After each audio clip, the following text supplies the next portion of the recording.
Hello दोस्तों, स्वागत है आपका हमारे यूट्यूब चैनल में। आज हम एनिशिएंट हिस्ट्री में शुंग वंश और कर्ण वंश के बारे में पढ़ेंगे। यह हमारा एनिशिएंट हिस्ट्री से संबंधित 14वां वीडियो है। आप इससे पहले की वीडियो हमारी प्लेलिस्ट में जाकर देख सकते हैं। ब्राह्मण साम्राज्य के अंतर्गत हम शुंग वंश, कर्ण वंश और सातवाहन वंश का अध्ययन करते हैं। शुंग वंश का शासनकाल 185 से 73 ईसा पूर्व के मध्य में था और कर्ण वंश का शासनकाल 73 से 30 ईस्वी के मध्य में था। सबसे पहले हम शुंग वंश के बारे में पढ़ेंगे। शुंग वंश के बारे में हमें जानकारी मालवी का अग्निमित्र ग्रंथ से, बौद्ध ग्रंथ दिव्यवदान, धनदेव के अयोध्या लेख, विदिशा के गरुड़ स्तंभ लेख, पतंजलि के महाभाष्य और बाणभट्ट की हर्ष चरित्र से प्राप्त होती है। इनसे हमें शुंग वंश के बारे में जानकारी मिलती है। शुंग वंश की स्थापना पुष्यमित्र शुंग ने की थी। पुष्यमित्र शुंग के बाद अग्निमित्र, सुजेष्ट, वसुदेव, अंधरक, पुलिंदिक, घोष, वज्रमित्र, भागमद्र और भवभूति शासक हुए। शुंग वंश का अंतिम शासक भवभूति था। इन सभी शासकों के बारे में हम डिटेल से पढ़ेंगे।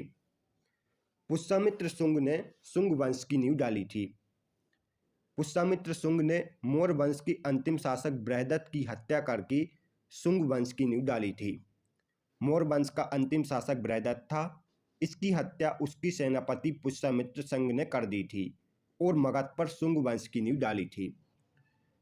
पुष्यमित्र शुंग को भारत में ब्राह्मण साम्राज्य स्थापित करने का श्रेय जाता है। भारत में ब्राह्मण साम्राज्य स्थापित करने का श्रेय किसे जाता है? पुष्यमित्र शुंग को। पुष्यमित्र शुंग ने अपनी राजधानी अयोध्या बनाई थी। उस समय अयोध्या का नाम साकेत था, जिसका पुष्यमित्र शुंग ने नाम परिवर्तित करके अयोध्या कर दिया। बौद्ध ग्रंथ, जैन ग्रंथ व हर्ष चरित्र में पुष्यमित्र शुंग को गैर ब्राह्मण बताया गया है, जबकि हर्ष चरित्र में उसे शूद्र कहा गया है।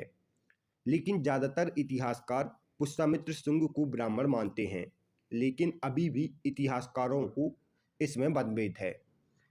पुष्यमित्र शुंग को ज़्यादातर इतिहासकार क्या मानते हैं? ब्राह्मण।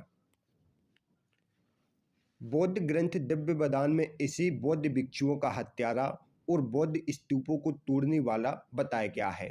ऐसा कहा जाता है कि पुष्यमित्र शुंग ने 84,000 स्तूप नष्ट किए थे।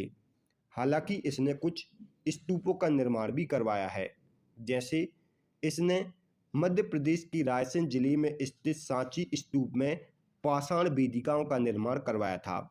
पुष्यमित्र शुंग ने सांची स्तूप में पाषाण वेदिकाओं का निर्माण करवाया था।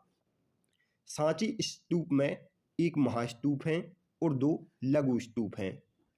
महास्तूप में बुद्ध के धातु अवशेषों को रखा गया है, जबकि 2 लघु स्तूपों में सारिपुत्र और महामोदलक के अवशेषों को रखा गया है। पुष्यमित्र शुंग ने मध्य प्रदेश के सतना जिले में स्थित भरहूत स्तूप का निर्माण करवाया था, जिसकी खोज अलेक्जेंडर कनिंघम ने 1873 में की थी। भरहूत स्तूप का निर्माण किसने करवाया था? पुष्यमित्र शुंग ने, जो कि मध्य प्रदेश के सतना जिले में है, जिसकी खोज अलेक्जेंडर कनिंघम ने 1873 में की थी। पुष्यमित्र शुंग के समकालीन कालिदास और पतंजलि थे। पतंजलि को प्रथम योग गुरु माना जाता है। प्रथम योग गुरु कौन थे? पतंजलि, और यह पुष्यमित्र शुंग के समकालीन थे। भारत पर यवनों का आक्रमण इसके काल में हुआ था। भारत पर यवनों का आक्रमण किसके काल में हुआ था? पुष्यमित्र शुंग के। यवन मूलतः यूनान के थे और यह बैक्टीरिया क्षेत्र में बस गए थे। यवन के अफगानिस्तान क्षेत्र में मुख्यतः 2 वंशज थे। यह वंशज कौन कौन से हैं? एक है डेमेट्रियस वंश, जो कि साकल क्षेत्र में निवास करता था, और दूसरा है यूक्रेटाइडस वंश, जो कि गंधार क्षेत्र में निवास करता था। यवन के अफगानिस्तान क्षेत्र में मुख्यतः 2 वंशज थे। एक था डेमेट्रियस वंश और दूसरा था यूक्रेटाइडस वंश। भारत पर सबसे पहले यवन आक्रमण डेमेट्रियस प्रथम ने 183 ईसा पूर्व में किया था। भारत पर सबसे पहले यवन आक्रमण किसने किया था? डेमेट्रियस प्रथम ने 183 ईसा पूर्व में। इसने पंजाब व सिंध के बहुत बड़े भूभाग पर अधिकार कर लिया, लेकिन पुष्यमित्र शुंग ने भारत के पंजाब क्षेत्र से यवनों को खदेड़ दिया। जब डेमेट्रियस प्रथम आक्रमण करता है तो यह पाकिस्तान में स्थित पंजाब व सिंध क्षेत्रों पर अधिकार कर लेता है, लेकिन पुष्यमित्र शुंग भारत के पंजाब क्षेत्र से यवन को खदेड़ देता है। यवन शासकों में सबसे प्रसिद्ध शासक मिनांडर हुआ था। मिनांडर को पुष्यमित्र शुंग ने पराजित किया था। यवन शासकों में सबसे प्रसिद्ध शासक कौन था? मिनांडर, और इसे पुष्यमित्र शुंग ने पराजित किया था। पुष्यमित्र शुंग ने यवनों पर विजय के उपलक्ष्य में अयोध्या में 2 अश्वमेध यज्ञ किए थे, और यह यज्ञ पतंजलि ने करवाए थे। पतंजलि कौन थे? पतंजलि पुष्यमित्र शुंग के पुरोहित थे। पतंजलि कौन थे? पुष्यमित्र शुंग के पुरोहित थे। अश्वमेध यज्ञ का उल्लेख अयोध्या के राज्यपाल राजा धनदेव ने अयोध्या लेख में किया था।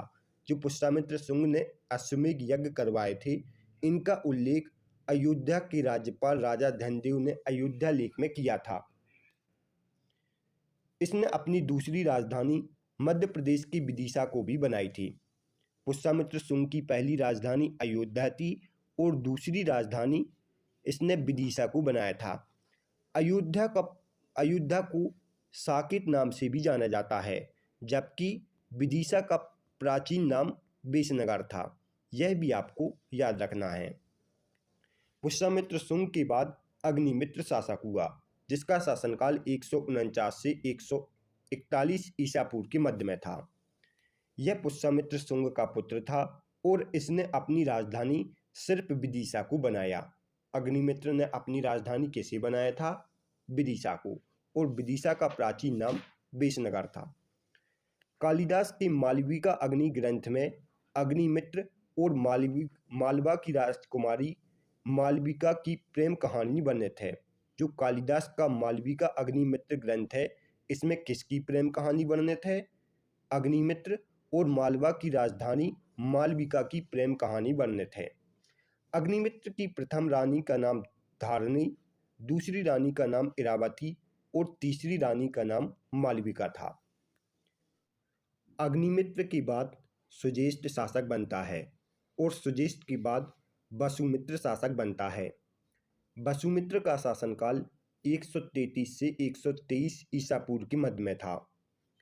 वसुमित्र बौद्ध धर्म का अनुयायी था और इसने यूनानी आक्रमण के समय अपने पिता अग्निमित्र की सहायता की थी। वसुमित्र के बाद अंधक, अंधक के बाद पुलिंदिक और पुलिंदिक के बाद घोष शासक हुए। घोष के बाद वज्रमित्र शासक बनता है और वज्रमित्र के बाद भागमद्र शुंग वंश का शासक बनता है। भागमद्र का शासनकाल 114 से 82 ईसा पूर्व के मध्य में था। भागमद्र का वास्तविक नाम भागवत था और यह भागवत धर्म का अनुयायी था। यवन राजा एंटियालकस ने इसके दरबार में हिल्डूरस नामक राजदूत भेजा था। यवन राजा एंटियालकस ने भागमद्र के दरबार में हिल्डूरस नाम का एक राजदूत भेजा था, जिसने विदिशा में गरुण स्तंभ लेख का निर्माण करवाया था। गरुण स्तंभ लेख का निर्माण किसने करवाया था? हिल्डूरस राजदूत ने, जो कि भागवत के दरबार में यवन राजा एंटियालकस ने भेजा था। इसके बाद भवभूति शासक हुआ। भवभूति का शासनकाल 82 से 73 ईसा पूर्व के मध्य में था। इसका वास्तविक नाम देवभूति था। भवभूति शुंग वंश का अंतिम राजा था। 73 ईसा पूर्व में भवभूति की हत्या इसका मंत्री वासुदेव कर देता है और इस प्रकार मगध की गद्दी पर कर्ण वंश की नींव डली।